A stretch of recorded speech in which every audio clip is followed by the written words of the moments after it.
Hello everyone, my name is Rafal and welcome to my vlog. So today's vlog I would like to dedicate it and talk about some visual aspect of the headshots.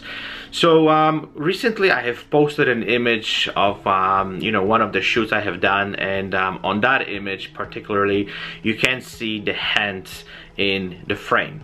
And as soon as I post that image, I have received several emails from some of my viewers, and they simply went crazy over this, that the hands in the headshots is a huge no-no and I shouldn't do that and it's wrong, and all this stuff. So first of all, when someone tells me you can't do something, that's automatically red flag for me.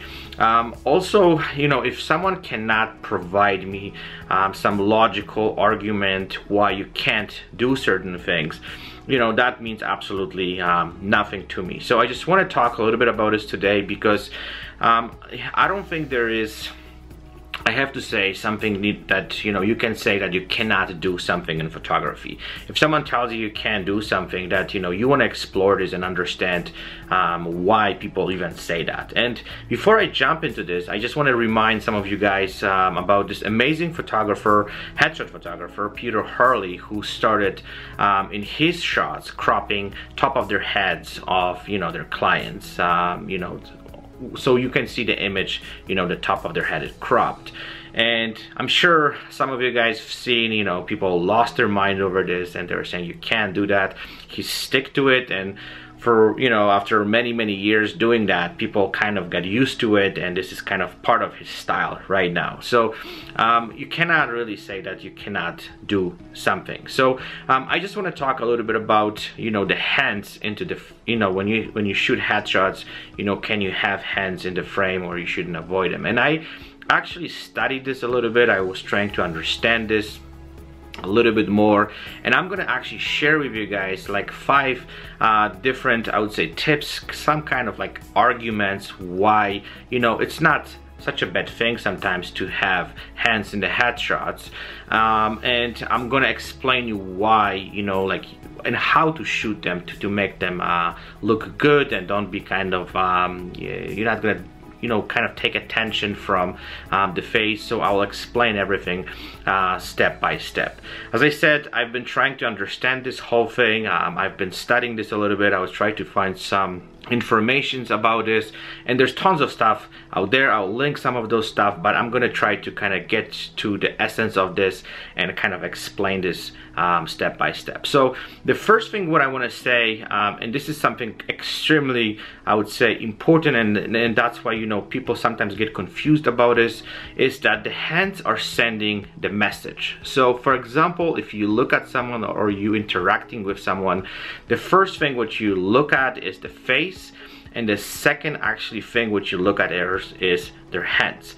So the hands have significant, I would say, ability to send signals to the person you're interacting, and the same thing applies to the headshots. So if you have hands in their headshots and they are sending the wrong message, we're gonna kind of sense that, we're gonna feel that. So for example, if you have a headshot and someone is smiling and have positive face expression, the body language is positive, but you're gonna have, let's say, fist in it, you're gonna be totally like, okay, what's really going on here? You're gonna get some mixed up feelings about like the image and what kind of feeling you're getting out of it. So what I want to say is that if you have hands into the frame when you shoot headshots, the hand have to have specific, I would say, position, has to be placed properly, because we are sending with the hand some additional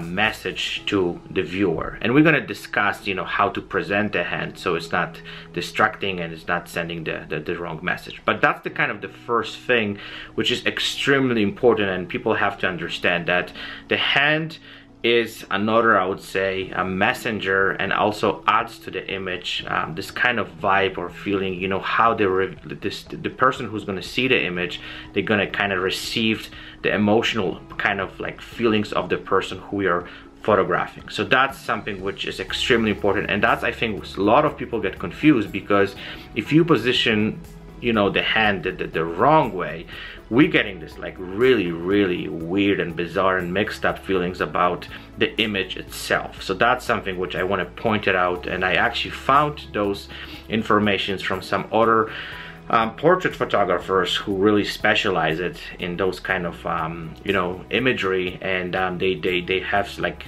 basically a lot of information about the hand signals, and you know, what kind of messages, you know, the hands can send to the viewer.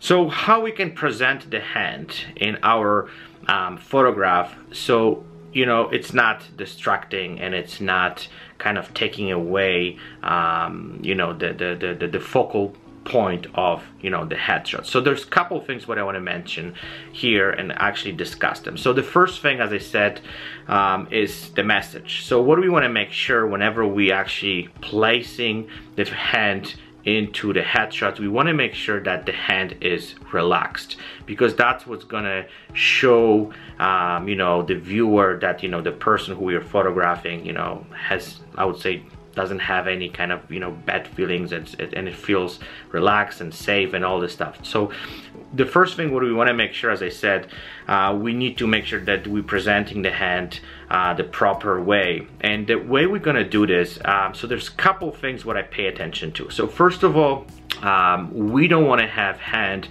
you know, as a kind of focal point. So, you know, we don't want to have a hand which is at the front of the face. We want to hide the hand a little bit behind or on the side, so it's not you know, in the kind of like position where, you know, whenever we're going to be look at the image, the hand will be the focal point. The second thing what I also is extremely important is we want to make sure that we're showing only the edge of the hand. So it's pretty much either this edge or the other edge. We don't want to show the palm, because, you know, that's is way too much, I would say, space, and it's just gonna be way too much. So that's whenever I'm shooting, I always want to make sure that we always showing the edge of the hand. Sometimes is, I have to admit, uncomfortable for the person I'm shooting, because they have to twist or turn the hand the way that, you know, doesn't feel comfortable. But as you probably noticed, none of my images where I actually have the hand into the frame, I never show the palm of the hand.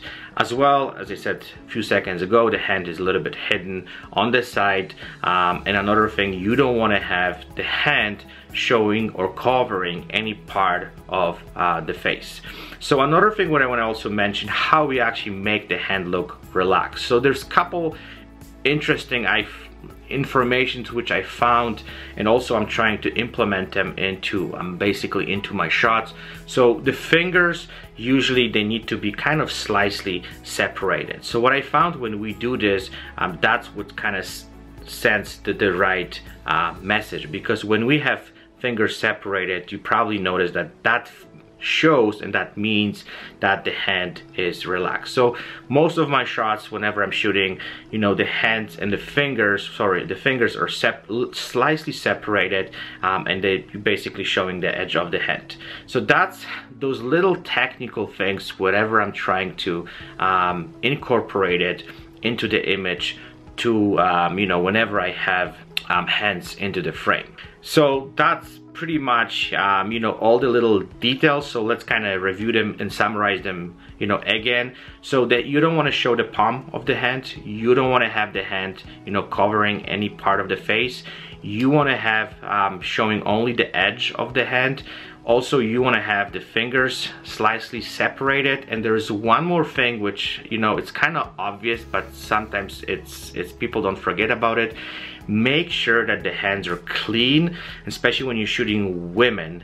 You also want to make sure that, you know, their nails, they're clean, they basically, they look healthy, they not kind of like they have any kind of like, you know, because sometimes people have tendency to bite their fingers and their nails, and they looks awful. So when I see that in that person, there's like, you know, big no-no, because that's also sending the wrong message. So that's pretty much all of what I want to kind of say. I'll show you a few images where I have, you know, hands into the frame, and I would like to also hear your opinion. What do you think? You know, do you think it's okay to have hands in the headshots, or you know, the rule what you have, you know, it's just no, and you never show the hands in the headshots.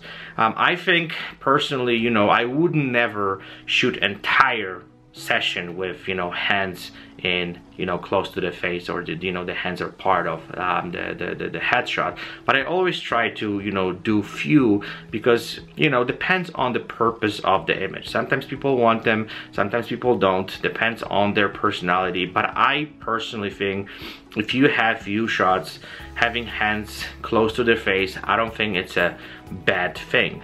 It's always something different. It's always to kind of show to the client something, you know, slightly more different than everybody else is doing. And again, I personally feel, and my opinion, that, you know, there's nothing wrong having hands into you know, in headshots. So I would love to hear your opinion. I'm sure there will be a lot of people who don't agree with me, and I'm completely fine with this.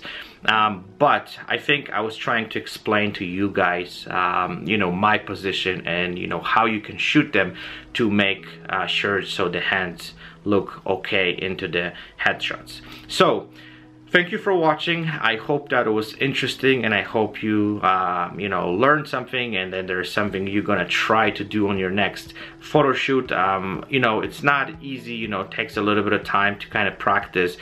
But you know, I highly recommend it to try it, because again, we're gonna be learning something new. You know, there's gonna be new experience for your client as well.